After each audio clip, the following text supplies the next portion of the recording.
Hi, my name's Anna Serin. I'm Director of Listings Development with the Canadian Securities Exchange, and you're joining us for a CSE podcast here on site at the 2025 Beaver Creek Precious Metals Summit Conference. I am joined today by David Stein, CEO of Kuya Silver. Thank you for joining me, David. Thank you, Anna. How you doing? Pleasure to be here. Yeah, I'm good. It's been a great conference so far, hasn't it? Great conference, and yeah, we're up at altitude here, 2,500 meters, I think, and so not quite as high as our Bethania Mine, but pretty close. We walk a little slower up here. We do. Absolutely. Well, it's been a fantastic week. You've had a lot of meetings this week. The last time that we connected with you and did a podcast was last year at the Beaver Creek 2024 Summit. So why don't we start off by talking a little bit about Kuya and what we've seen happen the past 12 months? Sure. I mean, it's been a big 12 months for us, actually. The biggest news would be that we really started production at Bethania, our flagship mine in Peru, silver mine. So it's been exciting. We had our first sale of concentrate, I think, late in 2024, and we just continued to ramp up the mine over the course of this year. We've had, a number of exciting exploration results, and then, more recently we've been able to announce some really exciting growth initiatives at the Bethania Mine, both on drilling to extend the veins at depth, and then also to accelerate the expansion of the mine, as well with some new infrastructure that we're able to build now. We've got a strong balance sheet and good silver price, so it's a very exciting time for Kuya. Yeah, absolutely. Okay, give us a refresher on the project in Kuya. Well, so Bethania is it's a silver mine in central Peru, past producer that we're modernizing and putting back into production. We have put back into production. So the initial sort of what we call phase one would be to ramp up over the next, it should be less than a year now, a year or so, and then get to about 1 million ounces a year of silver production. Amazing. We're looking to, obviously silver prices are, they're higher than we expected a few months ago, but if we can maintain at least a $20 margin on that, then you're looking at 20 million a year in cash flow. Fantastic. US dollars, yes, of course. And so that's that's a big game changer for a company like ours that's been very kind of valued as an explorer developer throughout most of our history of being listed, and now we're jumping into where we're a legitimate producer, and very soon we should be positive cash flow, profitable. Yeah, I think sometimes investors maybe discount a little too much the opportunity when there is a mine that was in past production.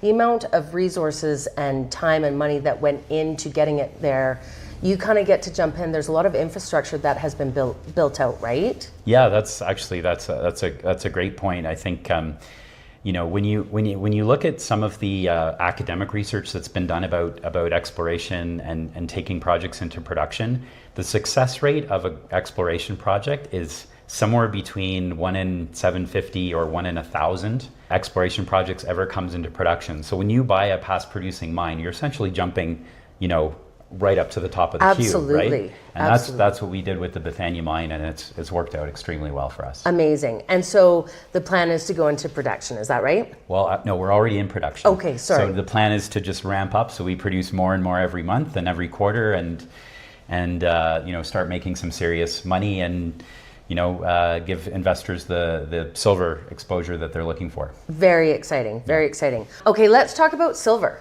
I think, we're obviously at the Precious Metals Summit, and, we just hear so much about gold these days. Gold is at an all-time high as we sit here. I don't know what today's number is, but we're certainly over 3,500, right? Yeah. So we're at all-time highs with gold. There's a lot happening around that. How does this affect silver?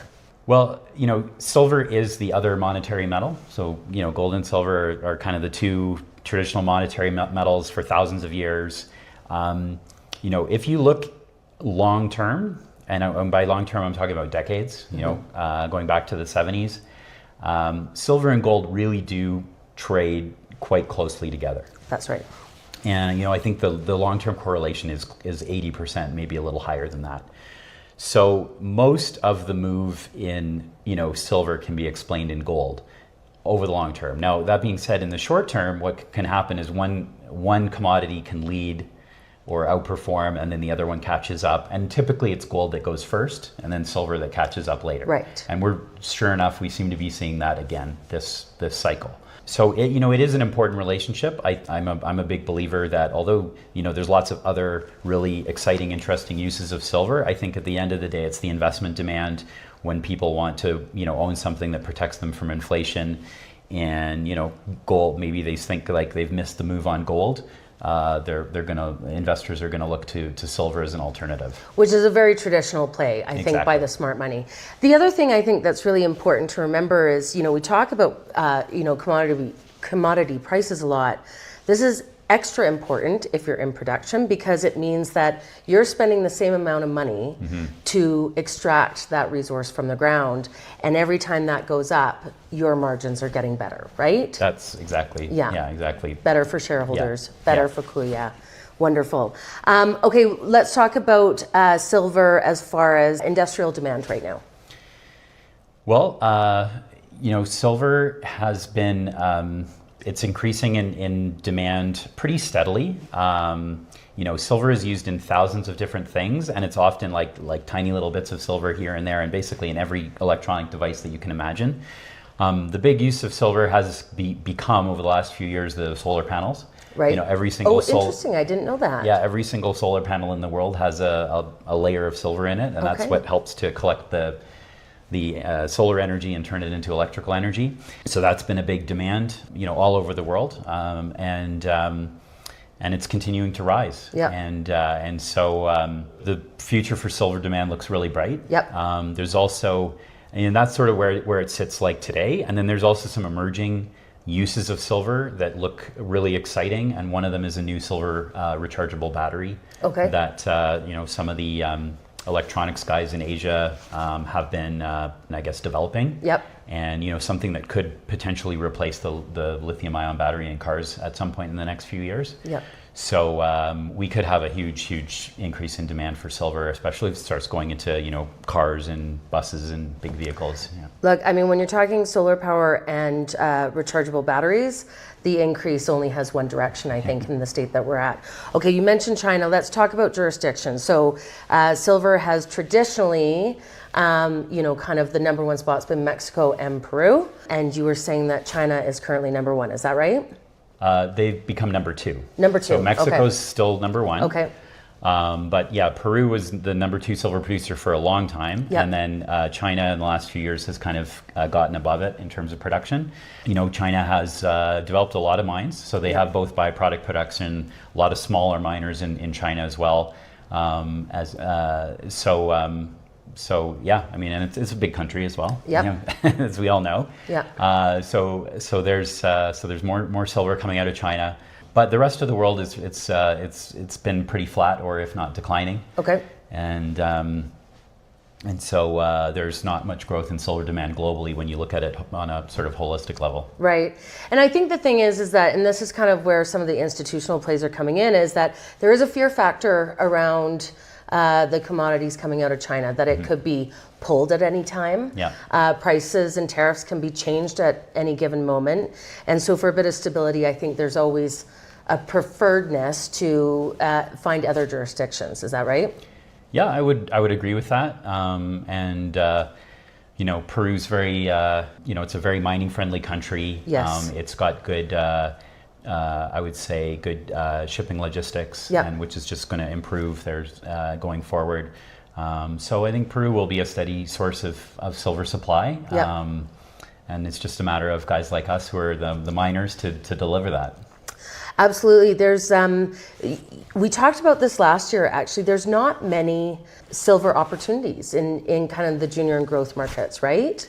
Yeah, what's one of the great things about Kuya, I think there's many great things, but one of the great things is that we actually get 75 to 80% of our revenue from silver. Okay. From our mine, and we don't expect that to change. So that's actually extremely rare. Right. A lot of the guys who are known as silver miners, when you actually look at how their revenue split up, it's often in 50%, 40% silver, something like that.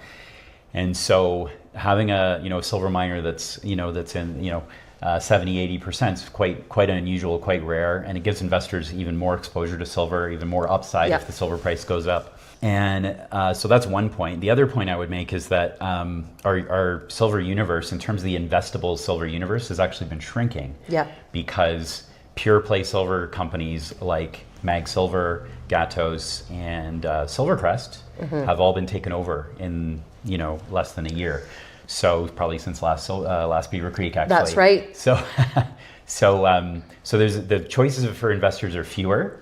And that is going to benefit a company like Kuya that's actually producing silver and delivering that into the market. Yeah, absolutely. And on that note, I think it's important to point out because there's a lot of our audience that doesn't get to experience Beaver Creek. It's very unique that you get to be a part of this conference. They are very, very careful, and they curate all the issuers that get to be a part of it. And Kuya, you've been a part of it for at least 2 years now? Yeah, 2 years. 2 years.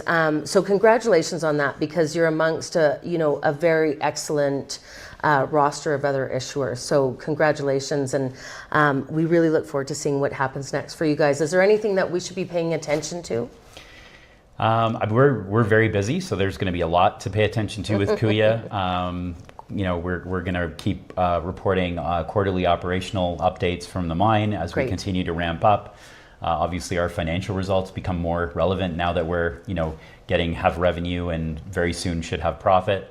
And then exploration results from Bethania. We're drilling it for the first time in 4 years. Very cool. Which is as a geologist, I'm very excited about that. This is where you get to shine, right? Yeah, exactly. I mean, we know there's something much bigger there, but we've been, now we can actually prove it. So that's really exciting as well. So there's actually, I think, a lot of really good, exciting stuff to look forward to over the next year. This is the other thing I really love. I love when we see a mine that is producing that can fund the exploration. So you're not going back to the market over and over again.